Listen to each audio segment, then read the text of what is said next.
Why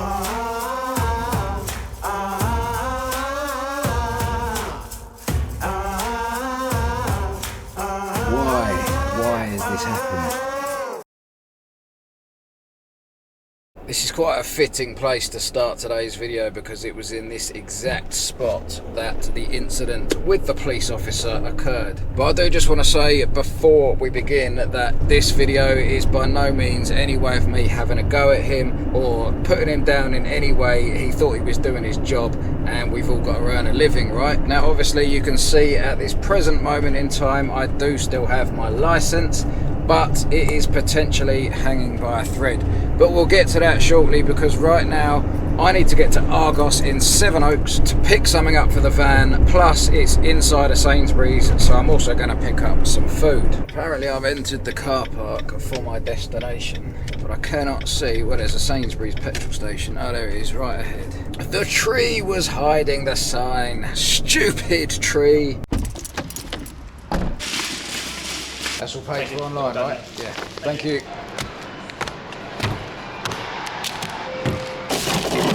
This is the third electric blanket that I've bought in the last 2 years. And that's not because they keep breaking or anything. The first one was an over blanket, so that one went in the duvet. I created the Duvinator, for those that remember. And that was for my last van. Then in this van, I originally had a heated quilted mattress protector, and that was amazing, but it was for a double mattress. Now, I don't know if I told you guys this, but I did actually end up switching down to a small double, and that was just so I had more room for my kitchen here. But that means I needed to get a new heated blanket. Now, this one is an under blanket, so it goes underneath the sheet, and the measurement of this one is the exact width of this mattress, so hopefully that'll fit nicely. Fresh sheets, and well, I'm not even going to lift this back up, it was a nightmare. But underneath there we have the Alecki B. I don't know if I need to test that out tonight, but at some point soon that thing is getting tested. And next up, in front of me here, I've got an upgrade which I'm so happy about. You don't even know how much of a difference it makes. You are probably aware that usually I have a temporary curtain that I have to hang up on the back. It's basically a bed sheet which stuffs into the edges there, and it's annoying as hell doing that every night. And I also was using it on this side window here, but now, ladies and gentlemen, I have a blind. Now this has been custom made specifically for the size of my window, so it fits perfectly. I didn't opt for having a fly net in here, but you can have a fly net on the other side as well, and they just clip together with a magnetic thing. That would be the fly net side there. You can also have them made so that they open up vertically rather than horizontally, and they are literally so easy to fit. It's just 4 screws, one in either corner. And then I'm also having 2 more of these blinds on the back windows, and those ones are going to have fly nets and they're going to open vertically, so I'll show you those in the next video. But with the evenings getting darker earlier, it is going to get dark pretty soon. So I need to leave this car park and figure out where I'm staying for the night. I literally at the moment have no idea. I don't even know what town, what county I'm going to be staying in. I've made a decision, well, a partial decision. I don't know where I'm actually going to stay, but I'm going to head to Essex because I've got to be there tomorrow, and I know that when I wake up in the morning I cannot be bothered to drive there then. So I'm going to get the drive out of the way. It probably will be dark by the time we rock up. And oh, by the way, this is the letter from the police. I'll get to that later. Don't you just love a bit of late night traffic? I'm telling you what, I've had enough of this drive now. As soon as I'm through this traffic, I'm just going to pull up to the nearest services, look on Park for Night, and then... Is that a siren coming up? What I was about to say is you just wait to see what I've got for dinner. It is spectacular. That is if we ever make it, because I've got a bad feeling about what is happening up ahead. That was long. Is this the one? This is the one. I found the services, but yeah, that traffic was long. I mean, I don't like to complain because obviously it was an accident and, well, someone's head might have fallen off. So, hang on a sec. What is this place? I don't want to speak too soon, but this looks like the perfect little spot. We've got the EV charging there in case we want to charge up the power station. We've got services over here where there's toilets and energy drinks. And then to the right, we've got a Starbucks, which I doubt is open right now. But then behind Starbucks, we've got a travel lodge over there. We're tucked nicely in the corner in a bit of shadow, so no one will see us. So all in all, I think this is the one. Why would they do this to me? I know they're going into the EV charging point. Alright, we're going to have to do this test shortly. Let's block them out for now. I was about to see how well these blinds do it. Is it blinds or is it blind? It's like pants. Why is it a pair of pants? If you chopped them down the middle, would you just have one leg of pant? Or like trousers? You can't have a trouser, can you? It's blinds. No, it's blind. We're going to see how well this blind does at blocking out light from the inside or from the outside. You know what I mean. We'll get out in a bit and check that when that geese is gone. But for now... So I made a pizza from scratch in the last video and it was well nice. I wanted to do another one today, but this one is going to be exceptional. It's going to be a lot easier this time because it's pre-rolled. So that is how big we need to make it. Do you reckon we can cook it on this thing? Oh yeah, you're supposed to use that. That's even better. Tomato puree, but it also has oil, herbs and spices. What's wrong with it? Whoa! Okay, on to the good stuff. We're going to do this properly. We're going to layer it. We want to start with a light layer of mozzie, just to give the beans something to nest onto. Then the main ingredient. And then the final lashings of mozzie to coat the beans and make them feel warm and welcome. And just like that, she is ready to be baptised. I mean, cooked. Right, 180 for 12 minutes, but first, whilst it's cooking, they're gone. Okay, let's fire her up. So the lights are on in there. Admittedly, they're not the brightest of lights. And from around the other side, we can see absolutely nothing. What's that light? Oh, that's a reflection. There's literally nothing. The stealthiness of this pigeon is next level. I am well happy with that. Let's be honest, this is the stuff that legends are made of. I think this bit here is the best bit. Oh, I missed it. I've even got the fairy lights on for this momentous occasion now. Right, you ready for this? How the hell am I going to get that in my mouth? It's like 11 tiny little angels writhing around on my tongue. That is the one. I'm going to finish this up, every last drop, and then I'm going to get into bed and we are going to have a chat about the police incident, the future of my driving licence and the letter which I've chucked somewhere on the floor. Okay, the pizza's done, but before I go to bed, I want to go and chuck some rubbish in the bin over at the services. Is the coast clear? Yes, it is.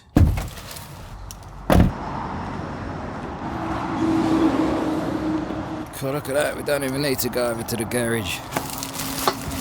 I'll be honest with you, I don't have a clue where I am. I mean, I know I'm in a car park and everything, and I know what buildings are around me, but as for what town I'm in, I have no idea. I was driving up towards Colchester, maybe.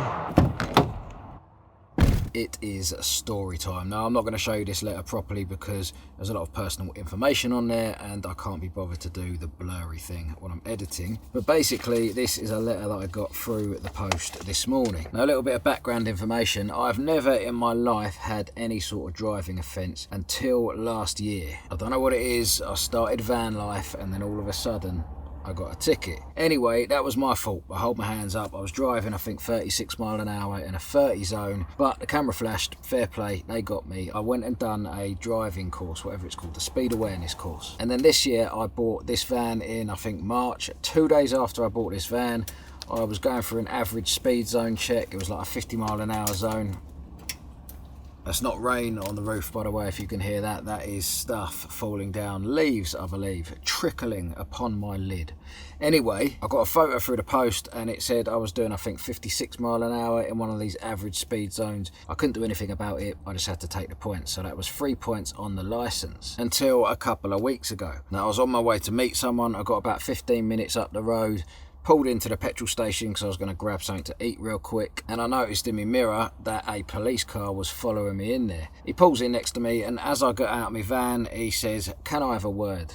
I was like, "Yes, you can." I thought he was coming to admire the pigeon. I thought, why would he not take this opportunity to look at the glorious inner walls of my beast? But no, he said to me, "I saw you back there in that industrial estate. You were on your phone. Why were you on your phone?" I said, no, I wasn't, mate. I was driving. I saw you and I carried on driving, but I was not on my phone. Now, I'd already pointed out to him that my phone sits on a phone holder next to the steering wheel. As an example, I often use this side as an armrest. I could be sitting here driving along. My hand is in the same line of sight as the phone, so from the other side, he's looking through, that could easily look like my hand is holding my phone. What I've done first of all is I've applied for the evidence. So I've asked for the camera footage from his car, and also I've applied for the body cam footage of when he pulled me over, just so that I can show you guys what actually happened and what was said. This then continued into a sort of, not argument, but a back and forth of, yes you were, no I wasn't, yes you were, no I wasn't, until I'd had enough of that conversation and I started to walk off. Then he told me that he wanted to chat about some other things, which to be honest is why I think he actually pulled me in the first place, because he couldn't find my details on the insurance database. The first thing that he said was, what is my number plate? He wanted to make sure that I knew what the number plate was without going around to look at it. But that wasn't enough. He then wanted to know, and by the way, I understand, I'm not putting him down. If he genuinely thinks I've nicked this van, fair enough. He's got to do his job and find out if I own it. But then he went on to ask me what was in the van, how long have I had it, am I insured? Just a lot of questions that were basically trying to get to the bottom of, is it my van or am I a van thief? But after all of this back and forth, he finally comes out and says, okay, I found you on the system. So I'm like, sweet as a nut, see you later. And then he said, no, I've got to put this report through of you being on the phone whilst driving. Now, I'm not saying that this geezer was lying, right? Because he did genuinely seem like a nice guy. But I am saying that he was mistaken. And then this morning I get the letter through that says I need to pay £200 and accept 6 points on my licence or take it to court. Now obviously I'm not just going to accept these points, right? Because that puts me up to 9 points on the licence, and then one single camera flash means no more licence, no more van life, and more importantly for me, no more expedition to the Arctic Circle. What the hell is that noise? Can you keep it down out there, please? No, he ain't finished yet either. There's another one here for him to come and collect. Right, are you done now? Because I've had enough, if I'm honest, mate. It's unacceptable at this time of night. Have some consideration for your neighbours. What the hell do you want now? And get out of my garden before I call the police. It's time for bed. Shirtless, shoeless, with a dog on his lap, led police on a chase winding through valley streets and sometimes on sidewalks. Good morning, people. How far art thou? I was laying in my bed when I woke up, right? Well, obviously, I didn't sleepwalk. I could have done. But anyway, I was laying in my bed and I looked up at the roof fan and the colour of the sky looked really weird to me. Now, bear in mind, I am colour broken. I can't always see the correct colours. But just when I was laying there thinking, this doesn't look right, is this the end? I got a message from one of my mates. Now she's probably about 40-50 miles from here. And she was asking me, why is the moon purple? And then she sent me a couple of pictures as well. Now, being a little bit of an astronomy nerd, I happen to know that wasn't the moon. The moon is in the southern hemisphere right now, so that is the sun. And even though I am colour deaf, even I can see that that is purple. So let's get outside of the van. And I want you to look at this sun and tell me what colour it is.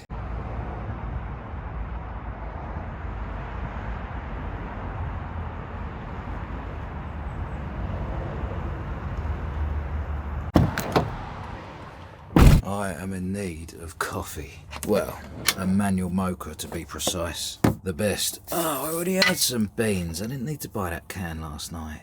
Oh well.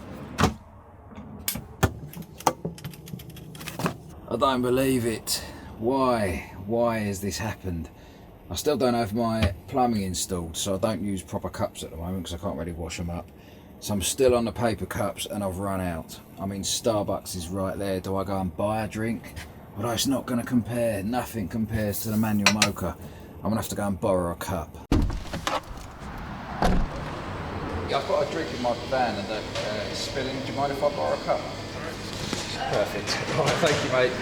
Right, where were we? He's given us a large cup, so today I think we're going to go all out and have 3 scoops of chocolate, followed by 3 scoops of coffee. Maybe a little excessive, but it is the last day on Earth. We don't want any of that H2O madness. We just want pure albino water. Look at it go.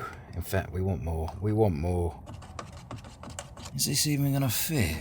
Yeah, just about. The good thing about having a wooden spoon is you can leave it in.